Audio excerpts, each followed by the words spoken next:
when I became a Calvinist, I realized that pretty much all of my theology was wrong.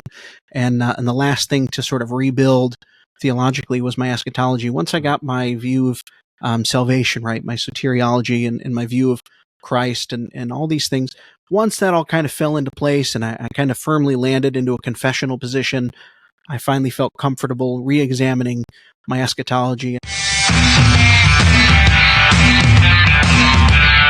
Hello, everyone, and welcome to the podcast where we prod the sheep and beat the wolf. This is episode 110, an interview with Justin VanRiper.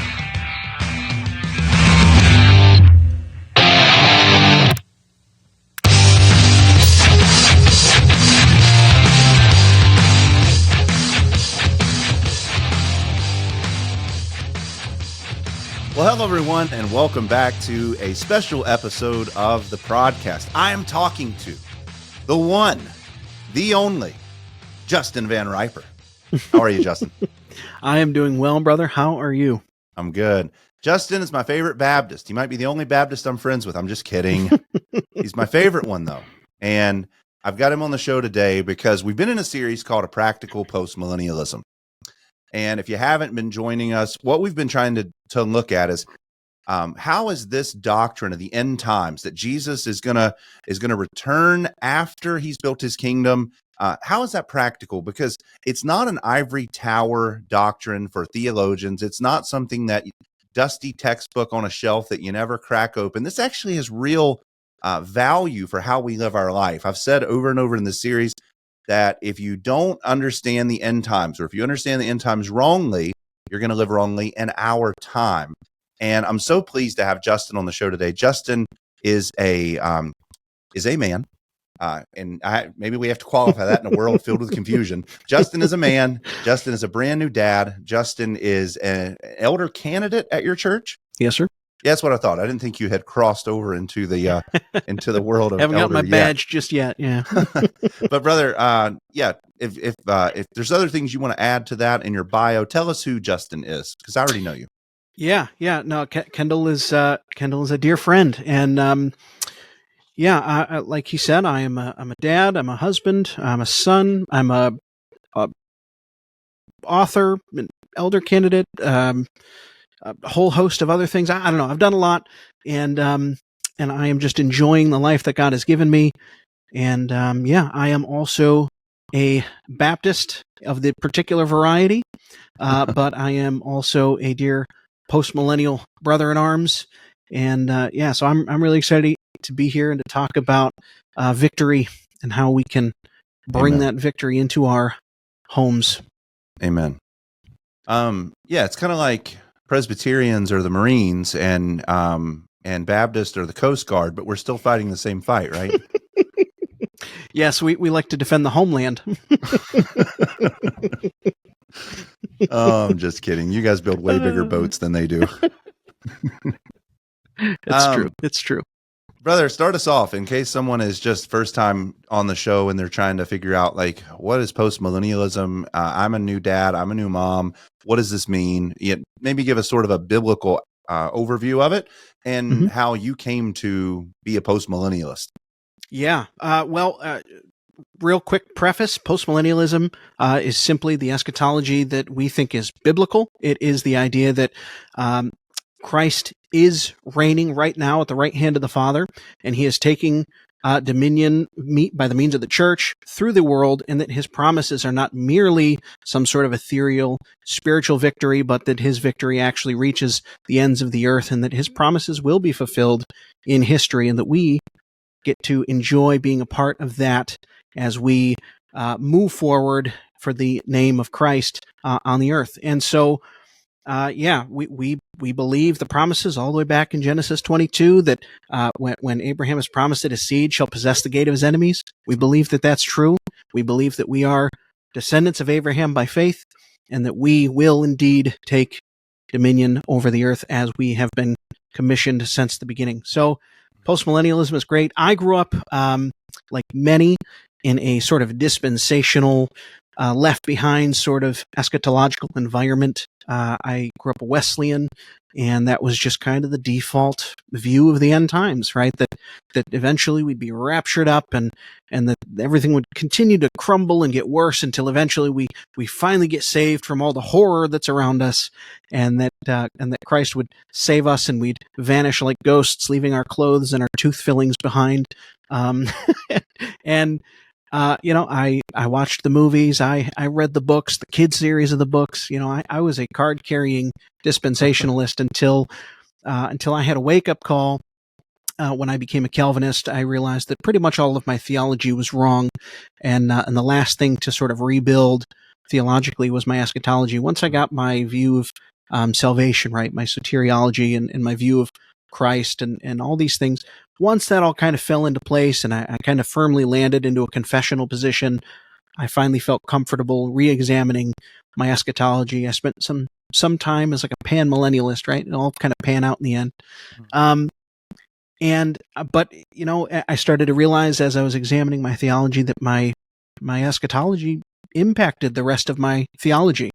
So I needed to dive in and figure out where I landed. And so I kind of started in the Amill camp for a while. A lot of Baptists, especially famous Baptists, have always been sort of in the Amill camp. It's a good catch-all if you don't know where you're going. It's like, I'll just hang out there for a while. Exactly. Yeah. I was kind of an optimistic Amill guy. I still believed in victory, but, just not total victory. And so, once I heard what postmillennialism was, kudos to my dear friends at Apologia for introducing me to postmillennialism. Once I heard that and I kind of learned of it, I ordered the books. I got all the Ken Gentry stuff, of course, and I started reading through Botner and Gentry and all these guys, and I realized, okay, this is where I am. This is what I see in the scriptures. This is what I feel like is the most coherent and the most logical and the most full, eschatologically speaking. And so that's kind of how I ended up in the post-mill camp. I did take a brief stint as a theonomist, but I have backtracked from that. I do not consider myself a theonomist, but I am all for Christian nations, and we should take over the world for Christ. So, Amen. Yeah, let's go, man. I'm hyped up. Yeah, maybe we can talk about theonomy in another episode, but for Sure. now, and Christian nationalism, seems like you were dropping that bomb right there as well. That's been crazy. But yeah, I had a great conversation with Tom Askell on my show. Oh, can't wait to listen to it, man. But you dropped a couple names just there, which I think is helpful. And I don't know that yet in the series that we've really done a good bibliography of post-mill readings. You said Ken Gentry, you said Lorraine Bettner, you said the guys at Apologia. What would be like if you were going to recommend to someone a reading list for postmillennialism? Maybe start with an entry-level book, maybe more of a middle range book, and then maybe a guy like Ken Gentry and He Shall Have Dominion goes down at the bottom on the detailed, exhaustive treatment of it. But yeah, what would you say? Interestingly enough, that I don't think there's nearly enough work written about postmillennialism in terms of books that are easily available. But there is some stuff out there. I would start. Ken Gentry's done a lot of work, and I think that folks, his book He Shall Have Dominion is definitely a good one, but it might not be where you want to start. Honestly, I recommend people start with pages. Yeah, I recommend people start with Sproul's sort of treatment of eschatology in general, The Last Days According to Jesus. Yeah. He gives a pretty good summation of kind of all of the views that kind of fit within orthodoxy. And I think he does a pretty fair treatment overall. That was actually the book that got my dad out of dispensationalism, sort of pan-millennialism. He's kind of worked his way to the Amill camp. I'm still working on that, but we'll get there. RC's book was the book that got me out of historic premillennialism. So yeah, that's an incredible book. Highly recommend that. but there's a couple other books that I might recommend. Gentry does do a book called Postmillennialism Made Easy. It's not nearly as intense as He Shall Have Dominion, but it's very useful. Bonson also wrote a book called Victory in Jesus. Can't go wrong with that. And then the most controversial of the bunch, Mr. Douglas Wilson, When the Man Comes Around, again, a useful book. That's a great book in terms of eschatology. And then there's one other one. I'm trying to remember the name of it. It's something about an eschatology of hope, I think it's called, by Keith Matheson. Yeah. Again, that's another decent read. That's a little bit older. That's from the 90s. So it's not like everything written is totally new. So yeah, there's just a handful of books that maybe folks can check out. All of those are I think available on Amazon or wherever you buy your Christian books. But those if you read those handful of books, you'll have a pretty solid treatise on postmillennialism, what we believe, and you're going to get a little bit of a mix. You're going to have with someone like Bonson, right? You're going to get a little bit of the theonomy just kind of built in. They often go hand in hand. They don't have to, but they often do. So read at your own discretion, but highly recommend all that stuff.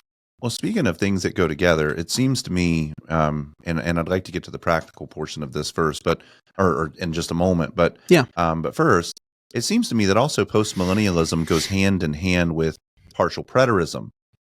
You've got, I think, roughly 4 hermeneutical categories of how to read end times literature. By hermeneutics, I just mean the way to interpret something. So all the passages could be future. That's called futurism. All the passages could be spiritual in nature only. That's called idealism. The passages could be somehow fulfilled in sequential order throughout history. That's called historism. And then you've got preterism or partial preterism. Would you say that that's a true statement, that those two things go together? And how has that hermeneutic actually affected the way that you read the scriptures? Sure. I would say generally, yes. Postmillennialism, I think, in its right setting, would be partial preterist. There are some futurist post-mill sort of hybrid camps that I've heard, but it's usually pretty wonky.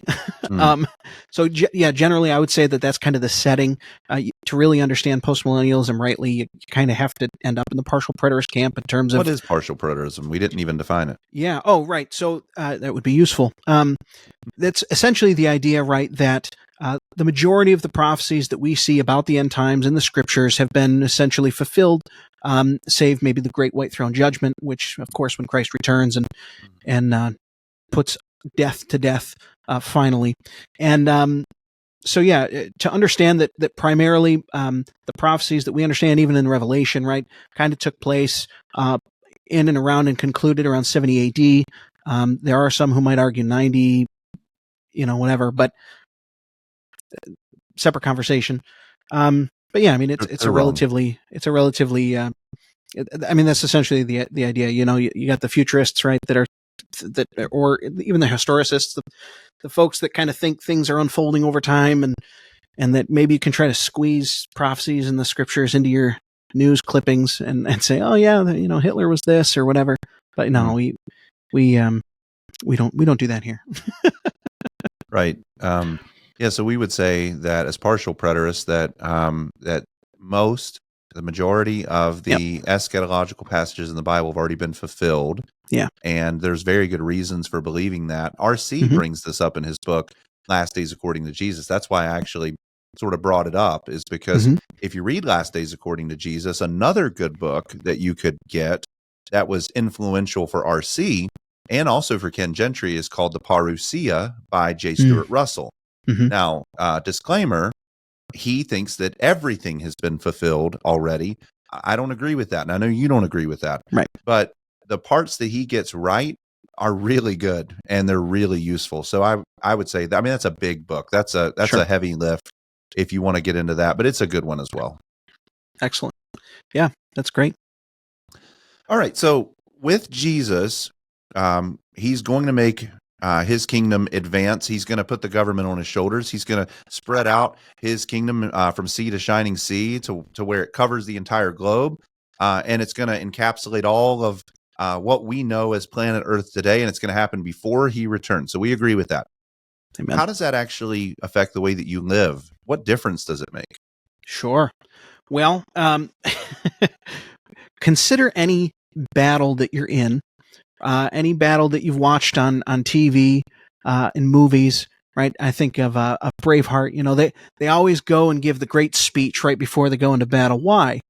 Why would you give some sort of encouraging speech, encouraging that you're going to have victory, you're going to have dominion over your enemies? Well, if you go into battle knowing, well, we're all going to die and we're doomed, that's not really encouraging. That's not really fruitful. Right. I don't think that that's going to be great for morale. So when we rightly recognize that God is truly sovereign over all of history, that Christ truly is king and that he really is reigning, if those things are true, the only inevitable outcome is victory, right? We are created beings, people of the earth. We will always be people of the earth. We are always going to be human beings. We're never going to be a different type of being. And God is making all things new. He's not making all new things. He's making all things new. And creation cries out and yearns for redemption, right? We have a lot of things that we can look forward to when we understand how things end rightly. And so as we live out our lives, as we go to work, as we evangelize those who are standing in front of walking into abortion mills to slaughter their children, as we go out and we give the gospel to folks, as we work hard and bring the gospel into our workplace, as we raise children in our homes, what's going to be the most effective means of encouraging us to do that, and then also giving them a purpose? Like, why are we raising our children to fight if we're just going to lose, and the thing we should do is just sit back, relax, because tomorrow we're all just going to be slaughtered anyway, so what difference does it make? Right? But when I can look at my son and I can say, look, the world out there is deadly. The world hates God, but God has made you for such a time as this. There's a lot of people out there who need the gospel. There's a lot of dragons that need slaying. And guess what? You got the sword. We're going to equip you. We're going to train you. Now you go out there and you conquer, right? You take dominion over what God has put in your field of view. Right. As you go out, you need to be excellent at school. Why do you need to be excellent at your schoolwork? Well, because the smarter you are, the more effective and more capable you're going to be at bringing the gospel to the nations. The more fit and strong you are, the more effectively you're going to be able to protect and provide for your family. Yeah. And to effectively take care of the orphan and the widow, right? If you're horribly out of shape and you're lazy because you're just waiting for Jesus to show up while you watch Netflix, well, that's not going to be an effective means of taking dominion and bringing the gospel to the ends of the earth. Right. And if all those promises are merely spiritual, well, sure, of course we want to go out and we want to encourage people to not die in their sin and end up in eternal damnation. But there's so much more than that, right? Christ is also a man, and he is also going to come back down to earth and accomplish what he's started, right? If it doesn't make a lot of coherent sense to me if there is no physical reality to the promises that have been made. It doesn't really encourage me. It doesn't make me want to rear up my children into battle. I would want to make them as comfortable as possible so they can have the easiest life possible until Jesus comes back. Yeah, but that's not what we're called to, right? I don't want lazy, slothful children. I want children who want to go out there and want to see an end to abortion. They want to see an end to the evils of the world, to slavery that's still happening in countries all across the earth. There's so much out there that needs to be destroyed, and the only way that's going to happen is the same way it's always happened in history, and that's through Christians taking dominion over things. Yeah, it's so good. So many things we could jump in on that, but I was thinking as you were sharing. There's a couple things. Number one, we serve in the abortion mills, or we serve outside of them. We preach the gospel because we have an expectation that sinners will be converted, because Christ said that the whole world will eventually be filled with worshipers. So there's only two outcomes: either they defy the lordship of Jesus Christ, or they come under his leadership and inherit his blessings. But we have no pessimism whatsoever that they're winning.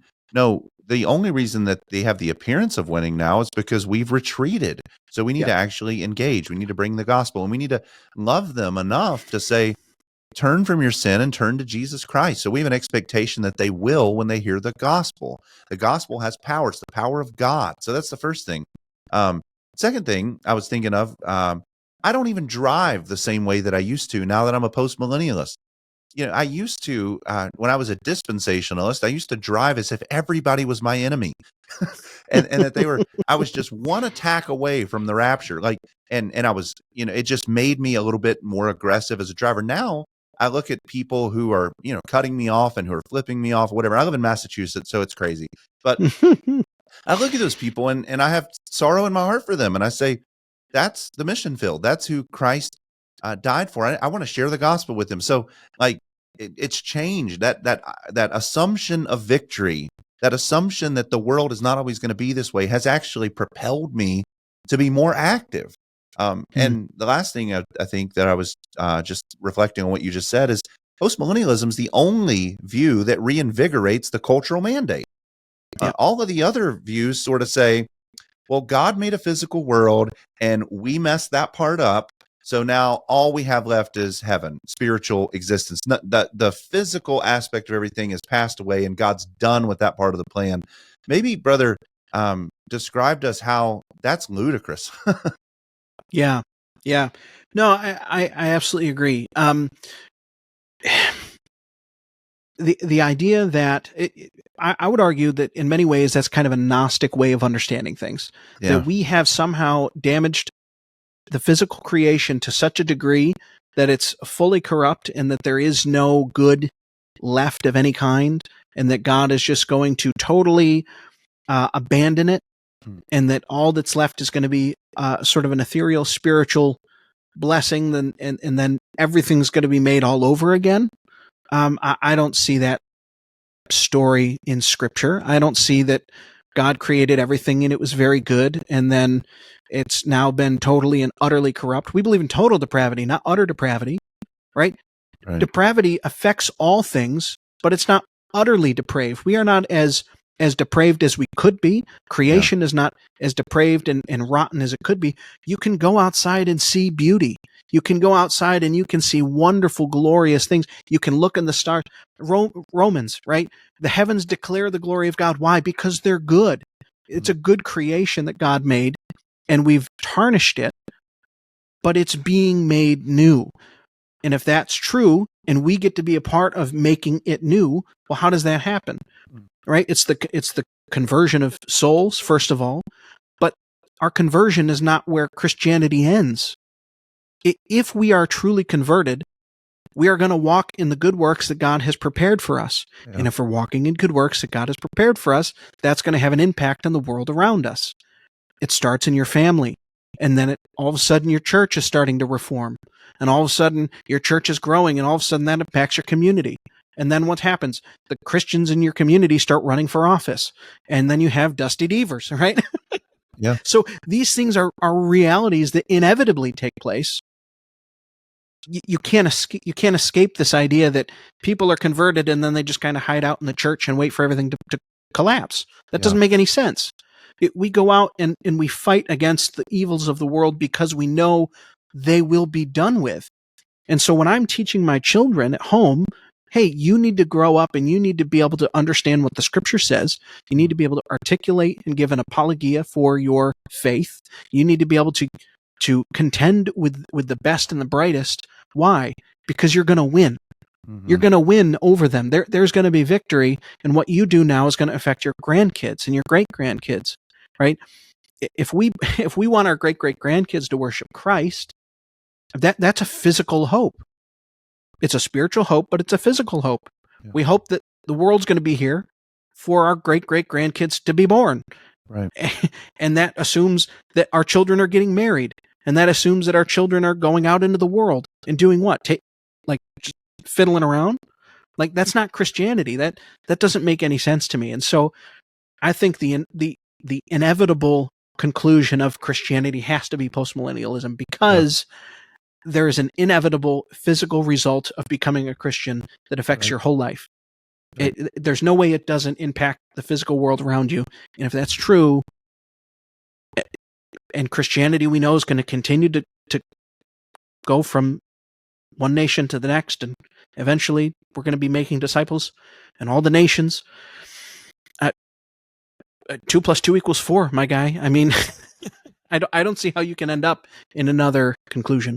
Right. As you were talking, brother, I was thinking everybody has an eschatology of victory except Christians, which is so strange to me.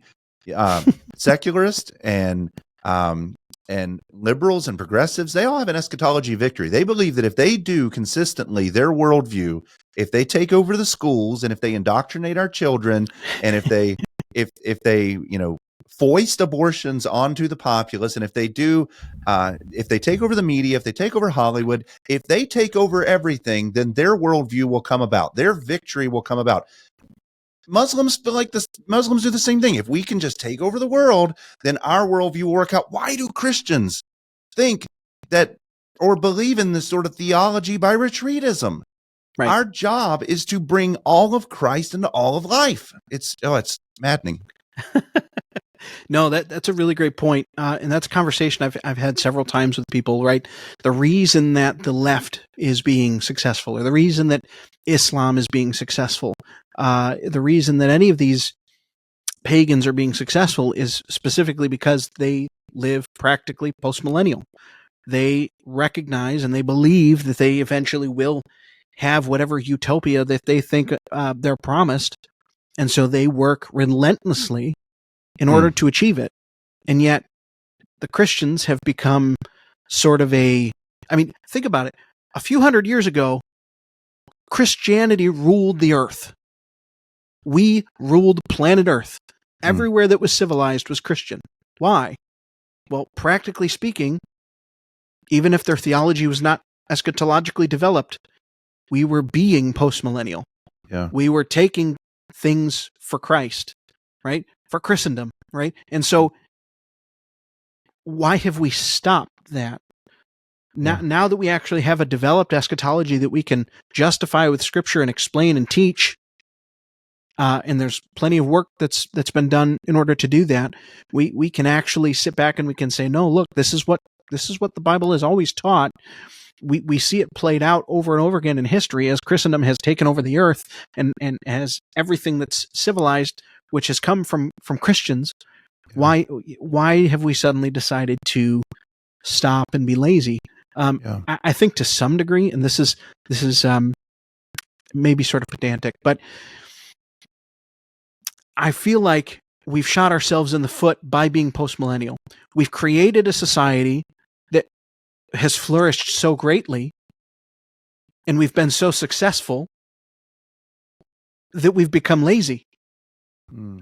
We created a culture in which it was so easy and so comfortable to be Christian that nobody had any sense of urgency anymore. Nobody had any desire to go, because, here we live in the Christian West, everything's great. Everything's easy. We're the world's strongest nation.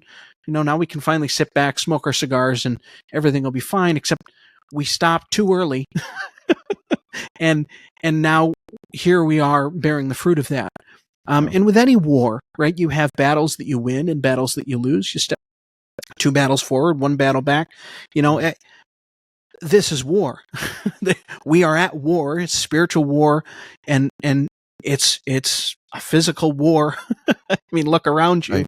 You got children getting their body parts chopped off and being pumped full of drugs. Yeah, I'd consider that a real war, an attack on humanity, and an attack on all that is Christian, and natural and everything else. Yeah, right. We're at war. and we're just kind of sitting on our bums hoping that he's going to send in the airplanes. I mean, we're the soldiers. We need to take up our cross. We need to pick up our arms, and we need to, thus always to tyrants, right? Right. Resistance to tyranny is obedience to God. We need to resist that which is evil. We need to fight back, and to do that, it starts in our homes, right? The reason I care so much about catechizing my children is because we're at war. The Muslims are doing it. They're taught from the time that they're children to hate America, hate the West, hate Christianity. And so you have 7-year-olds walking around casually bringing in IEDs into U.S. military installations. Why is that? I saw it in person. Right. Why? Because they have been catechized since birth into their post-millennial worldview. That's what we need to be doing. Right. And we have the King that lives. We have the God that's real. We know we're going to be successful. Right. So let's do it. Let's catechize our children. Let's raise warriors, and let's raise maidens and wives that want to serve and love their husbands, and encourage them to go out and to take dominion over the earth. Yeah. It strikes me that we were pushing. You used the term "working relentlessly." Excellent term, because now the church in America is not working relentlessly to push culture forward. We're not the creators. We're not the inventors. We're not the entrepreneurs. We have relegated all of our faith into a spiritual world, into a spiritual moment where we're Christians on Sunday, and we do our vocation, and we build someone else's kingdom Monday through Friday or whatever else. And I really believe that bomb was dropped in the 19th century. We stopped too short, just like you said. And that bomb was not secularism. It was not Darwinism. It was dispensationalism. I really believe that the enemy handcrafted that doctrine. I'm not saying that if you believe it, you can't be a Christian. I'm saying that I think that that doctrine results from demons, because nothing has so effectively convinced us that we need to hold on to our micro offenses more than dispensationalism. I read my newspaper, and Tony Fauci must be the Antichrist. Until he's not. And then I'll find a new candidate. And it's been that way for 200 years. And what it's done is it's taken us from being relentless workers who are tireless in culture to people who watch the left steal our children. And we throw our hands up and play the victim and say, that's just how bad the world is. Jesus must be ready to return at any moment. Where's our backbone and where's our spine? I love what you said, that we have to catechize our children, that we have to raise them up and teach them. I don't understand. Maybe you can shed some light on this. I don't understand why the word indoctrination has gotten such a bad rap. The liberals indoctrinate at every turn, and then they point at Christians and they say, why would you homeschool your children? Are you trying to indoctrinate them? Like, you're not. I mean, why has this term become so ugly to so many in Christendom? I don't want to indoctrinate. I want them to grow up and figure it out on their own. No, you don't. Yeah. I couldn't tell you officially why that took place, but I do think that there is some correlation between weak evangelicalism and the idea of doctrine being legalism. I see that a lot in charismatic and Pentecostal churches, the New Apostolic Reformation. They call it Christian intellectualism, right? As if that's a bad thing. And so the idea that some famous charismatic preacher, I can't remember his name to save my life, but he was saying, who do you think you are that you can put God in a petri dish and study him, right? That's why I didn't go to seminary, because theology is stupid, because you can't study God, right? Mind-blowing ignorance. But we have divorced doctrine from its rightful place, and so the idea that we are indoctrinating somebody with doctrine is scary. because that you're either going to end up a legalist or you're going to end up something, right? Right. But no, everybody's indoctrinated. The question is by what and by whom? Yes. If you're not catechizing your children, somebody else is. If you're sending them off to Caesar to be educated, well, that's where they're getting their indoctrination. If you're sending them off, as much as you can, get them out of the house, send them to Christian summer camp, and get them out of the house for 6 weeks because I'm sick of my kids, and they're still getting indoctrinated by who?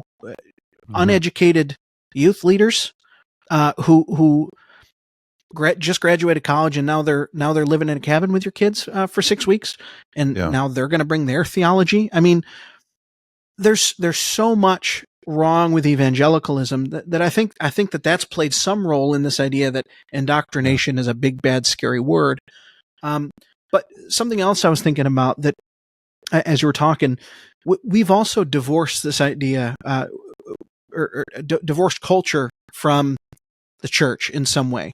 So we've kind of come up with this idea that culture is this totally separate entity from the church.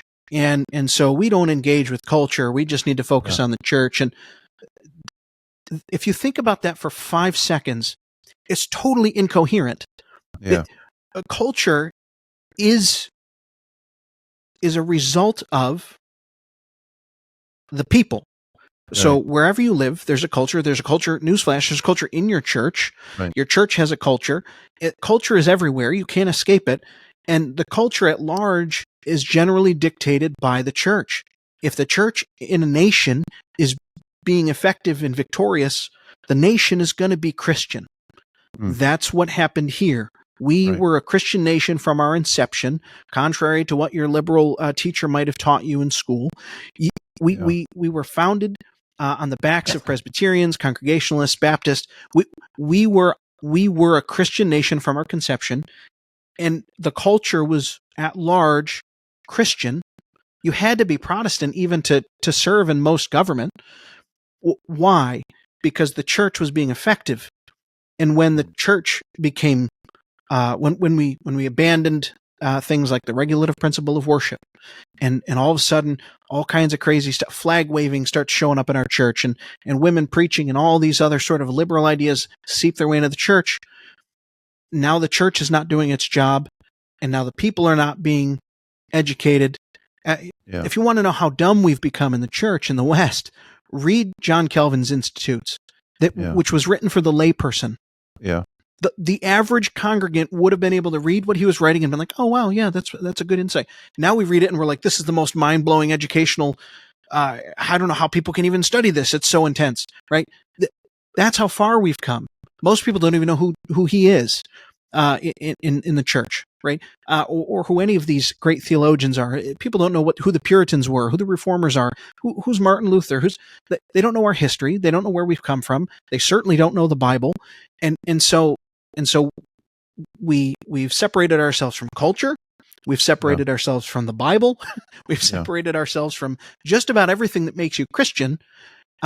Nobody catechizes their kids anymore, so children don't know anything. And when you do go to church, you send them off into another room to be educated by either some doofus youth leader or a 90-year-old sweetheart who shouldn't be teaching children anyway. She should probably be a pretty sweet flannel graph. Right. So we have just totally destroyed the culture of the church, and that's destroyed our actual culture in society. And so I think if we're going to reclaim the culture, we need to reclaim all the things that God has told us to do with our churches and with our homes. Yeah. 2 things on that. The first one is symptomatic, and the second one's the disease, I think, based off what you were just saying. The symptomatic is because we've not trained our mind, we don't even know what culture means. We think about culture as what naturally occurs in a petri dish if we leave it alone and let it just brew.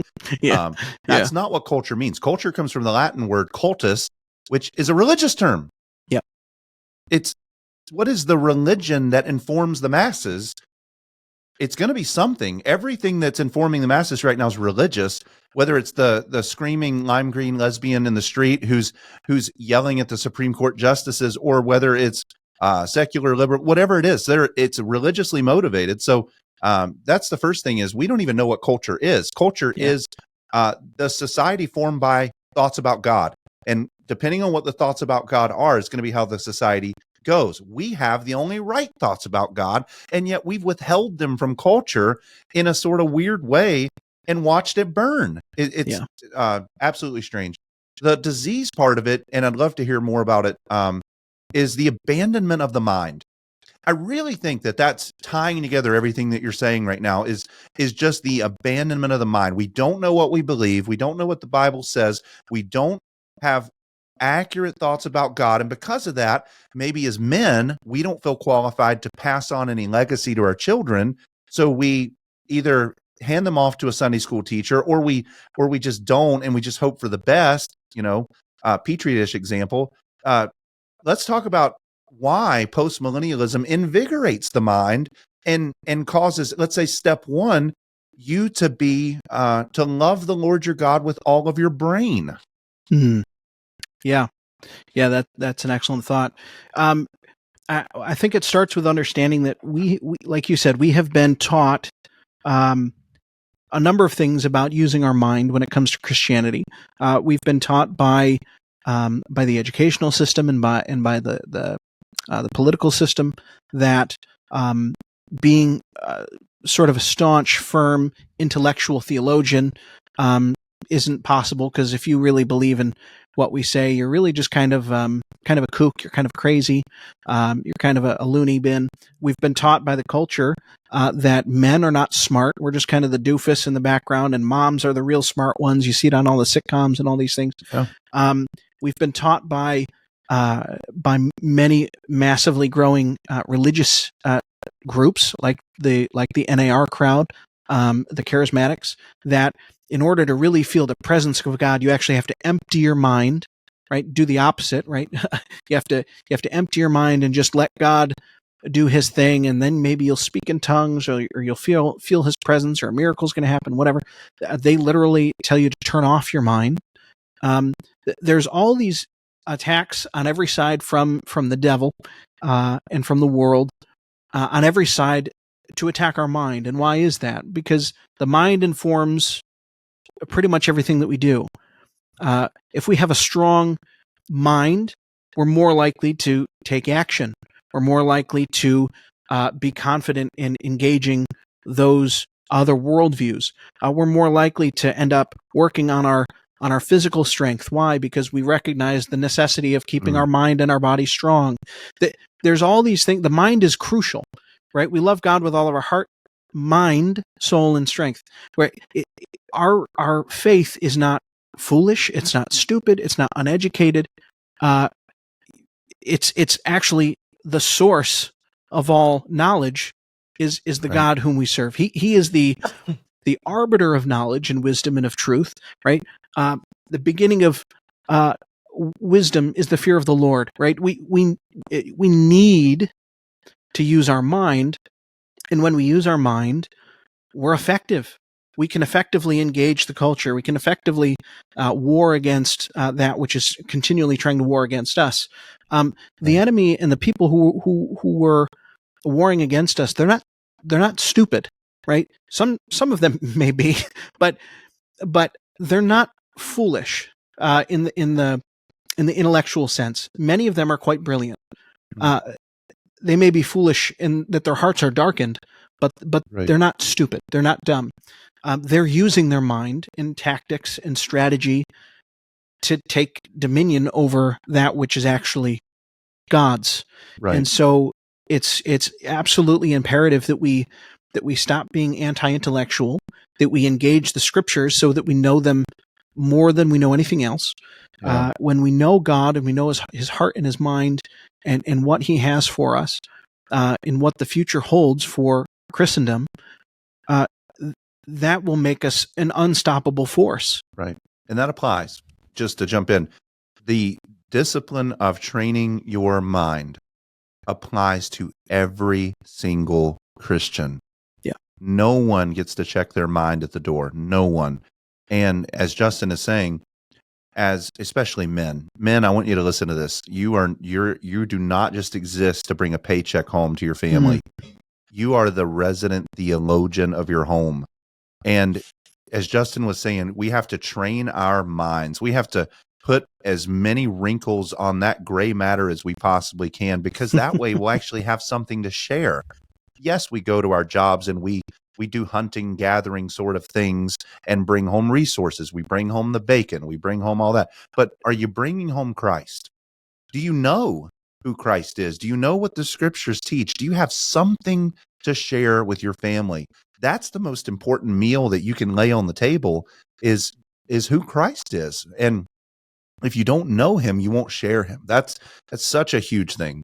Yeah, I highly recommend. There's a great book by Sam Waldron called "A Man as Priest in His Home," and it covers a lot of this in terms of, and it's very easy to read. It's not particularly long. It's not super heady theologically in terms of like using big words or anything like that. It's a very easy to grasp book, but it talks about all these things, all the responsibilities that are put on men as Christian men, and what our responsibilities are in terms of the home, and whether it was intentional or not. It's really a postmillennial book because it talks about the fact that we're doing these things for a reason, and that there will be fruit by being the priests of our home, right? By, like you said, being the resident theologian, right? Our wives and our children ought to know, hey, I don't know this. I know I can ask my dad and he'll have the answer, or he'll get the answer. One way or the other, he's going to be the guy that I go to. And at the same time, they should say, I know that whenever we're out in public, I feel safe because dad's here. Well, why? Because you're capable, right? So you're intellectual, you're capable, you are loving. They know that they can come to you when they have troubles and trials. Why? Because they know you're going to give them loving biblical advice and wisdom, right? They shouldn't be scared of you unless they misbehave. Then they should be petrified. So there's so much in terms of how our view of not just the end times, but how we get there. Recognizing that we're not just some cog in a wheel, but we actually play a significant role in taking dominion for the name of Christ, right? The God of the universe, who created everything. He has created us with a unique purpose and a design, right? Our chief end is what? To glorify God and to enjoy him forever. But that begins now. Our sanctification begins immediately following our justification. And our sanctification is played out in the good works that have been laid out for us. Why are those good works there? For us to do them. Well, what's the point of the good works? It's to affect goodness in the world. So that the world may see that we believe and glorify our Father in heaven. Exactly. And so that's a practical reality. That is a physical reality that plays out every time that we as men do what we're supposed to do. And if we do it with the right understanding of our future hope, knowing that everything that we do will impact the future of this world that God has created, boy, that's encouraging. And that really gives meaning and purpose to every single thing that we do. When we wake up in the morning, okay, I'm awake, I'm going to conquer today. Why? Because it's all for Christ. So how can I wake up and how can I take dominion over whatever little tasks I have today and do it for God's glory? It's so invigorating as a man to think like that, because, I am not going to be shoved into the metrosexual box that our culture is trying to cram me into. No, I'm going to take dominion today. I'm going to do things that advance Jesus's kingdom, even in small ways. And, I can't remember exactly when I got this, but it freed me. I mean, it was revolutionary. When I pray with my wife, when I read my Bible, when I pray publicly at a restaurant with my hands folded and my head bowed, and when the waitress comes over, I finish my prayer before I open my eyes and look at her. When I live consistently as a Christian in every facet of my life, it's not big things. I'm not like storming the White House. In case the CIA is listening, that's not my plan. But but it's small acts of faithfulness over a lifetime in the same direction. It's all of Christ for all of life. It's how can I be a Christian consistently in my job, when I hold my baby, when I speak to my kids about their mother? How can I be a Christian consistently in every facet of my life? And whether we know it or not, that builds the kingdom better than anything. Right. And that means, guys, that you can't just sweep the troubles you have with your wife under the rug because it's all going to be over soon. You Wow. need to reconcile. You need to do all these things. You need to love your wife as Christ loved the church, because the future matters, and the way that she loves you matters, because it's going to affect your kids and your grandkids and your great-grandkids, and they all need to be worshiping Christ because of what you're doing now. Yeah, it's so good, brother. I don't know. I want a long lineage of bold Christians. Dude, I look back in my history. Get this. Yeah. So every once in a while I have like this urge to find out everything about my history. So if we go back, I can trace my family all the way back to Denmark in the 1400s, 1500s. We came over to the United States in the 1600s on a boat called the Spotted Cow, and we planted a Dutch Reformed church. That's awesome. And now here I am, generations later, still in the Reformed faith, a Baptist. So I've continued reforming. So because of my ancestors who were, I have an ancestor all the way back in the 1500s in Denmark who was named after Thomas in the scriptures, right? So I can go all the way back. We've been Christian for as far back as I can physically trace, and we're still Christian today. And my kids and my grandkids and my great grandkids are all going to worship the same God because of what we've been doing this whole time. Right. And so I want to make sure that I leave that legacy for my children, for my grandchildren. I don't want to be the one that screws that up. Right.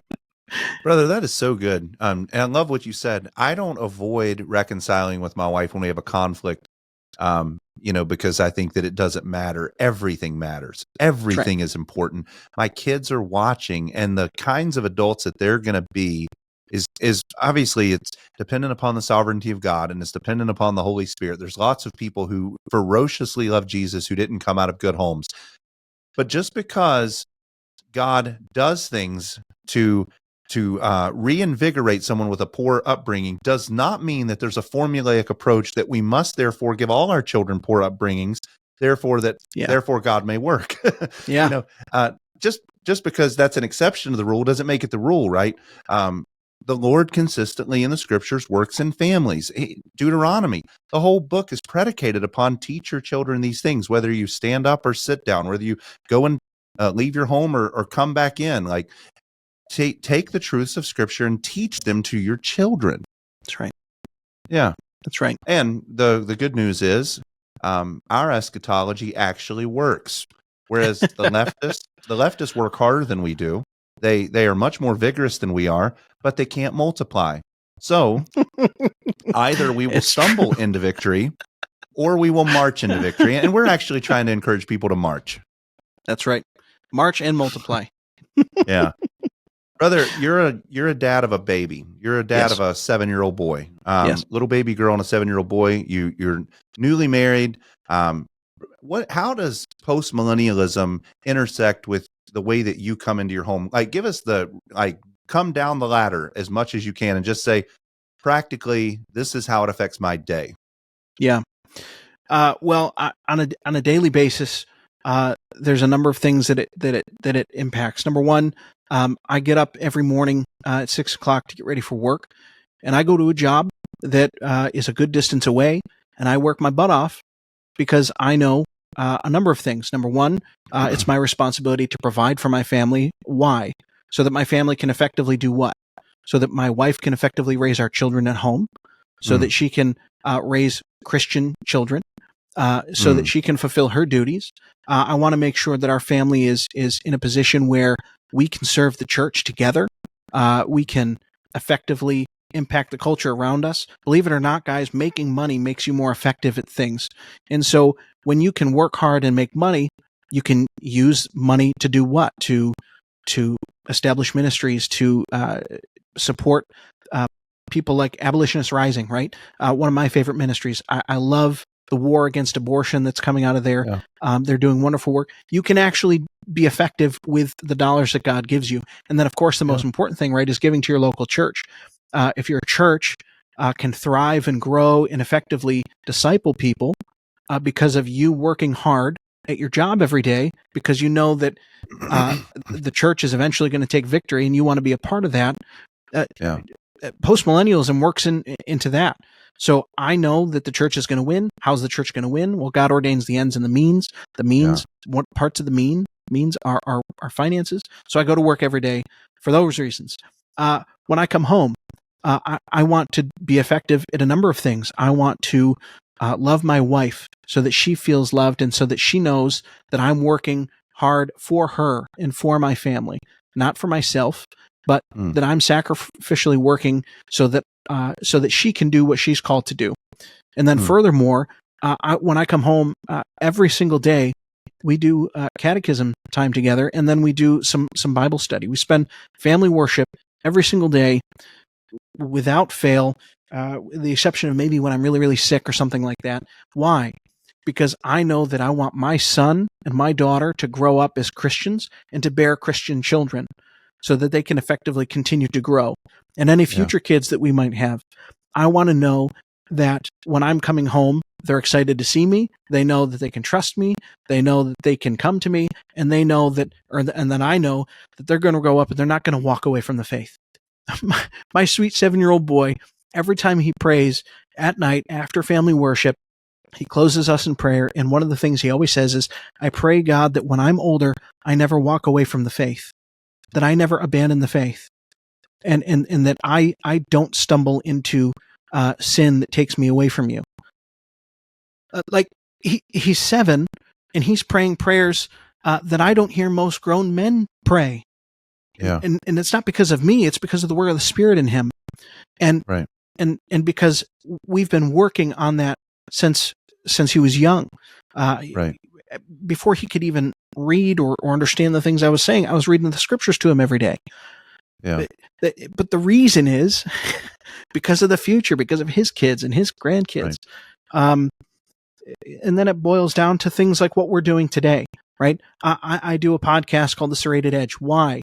Not because it's always the most fun thing to do. A lot of times it is a lot of fun, but sometimes it can be a real pain in my butt. Why? But why do I do it? Why do I keep coming back? I don't have a bajillion followers. I'm not doing it for money. Why am I doing it? I'm doing it because I want to be able to impact the people around me and to teach them and to mold them. Why? So that there can be victory in our community, right? I'm not looking right now to take over the nation. I just want to work on where I live, my local community. I want to see the people around me that I see every day. I want to see them come to Christ. I don't want to see these people die in their sin. I love my community. I love where I've grown up. I've been here my entire life. I've traveled. I've seen other parts of the world. I want to be here. Why? Because these people mean something to me. And the churches around here are crumbling and failing. And so to be in a church where we're growing and we're thriving, and to see my dad's church growing and thriving, that's encouraging to me, because it means that what we're doing is at least somewhat effective.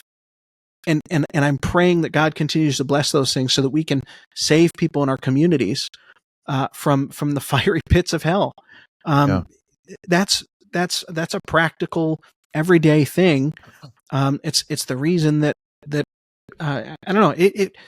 Dude, my eschatology it affects every part of the things that I do. Even down to working on building something. Well, I want to build it well because I want it to last. Well, why do I want it to last? Well, because I don't think Jesus is coming back tomorrow. I think that we have work to do before that happens. And so I want the things that I do with my hands, I want those things to last. Right? I'm going to change my wife's oil in her car for the glory of God. Why? Because I want her car to last so that we can continually, effectively go out and minister to the world in a way that's going to make a lasting impact. It's everywhere, man. It infects everything. Postmillennialism, in my opinion, just listening to you say all those things, it really gives us a high view of how we do everything. We can't slack off and be lazy in any area of our life. Our bodies right. need to be cultivated to the glory of God. The way that we carry ourselves, our language, the way that we behave ourselves, every aspect of what we do comes underneath the victory of God, and that's taught most clearly by postmillennialism. Whether you know that title or like that title or not, it's Christ is going to have victory, and that's what we're really talking about. I remember when I was in seminary, I read a biography. I think George Marsden wrote it, of Jonathan Edwards, and in one of the appendices was this list of his legacy and all of the doctors and lawyers and faithful Christians that came from his line. And I remember thinking to myself, I want 10,000 great-grandchildren or great-grandchildren who love Jesus. And then the next question is, okay, what do I need to do today in order to ensure that I have 10,000 great-great-grandchildren who love Jesus and worship him?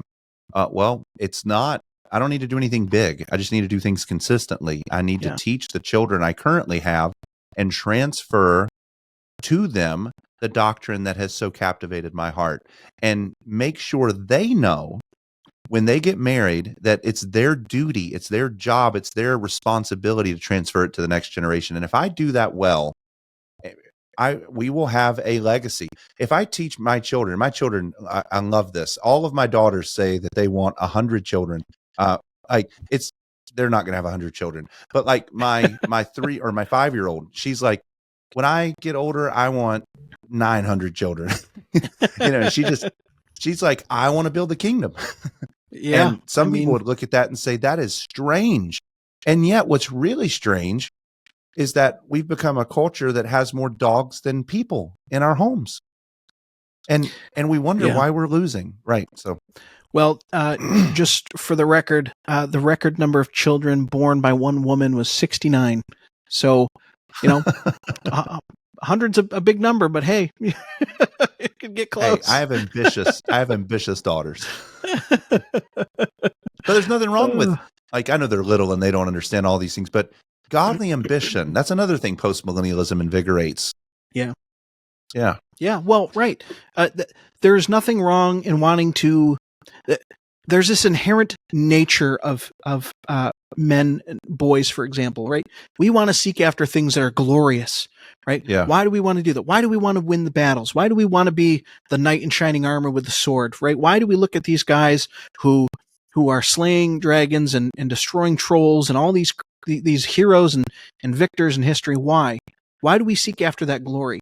Well, to some degree, I think it's an image of God thing. We want to bring glory to God, and the best way to do that is to be victorious and to be essentially a hero, not in the sort of kind of silly Marvel sense, but to be the hero of the people that you're around. Right? Your children shouldn't have Spider-Man be their idol.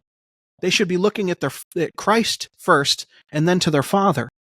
They should look at their dad and be like, I want to be like you. Right? I don't want to be like whoever. I don't know. I don't watch the superhero movies. I'm a grown man. But so they should be wanting. Little boys should want to grow up and be like their dads. Little girls should want to grow up and be like their moms, because you're representing something meaningful and something glorious that they aspire to be. And we want to go out there and we want to seek victory. Why? Well, we want to be noble, not for ourselves, but we want to bring glory to our King. We want to win the victories and say, we've done this because of him. He saved us. And so I'm going to do everything I can for him. And then I'm going to point you back to him.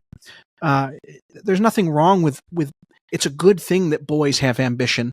It's why do they have ambition that matters, right? If they have selfish ambitions, that's a problem. If they have an ambition to grow up and to be successful and victorious, but they want to do it for Christ, that is a fantastic ambition, and you should encourage that with all of your might. Amen.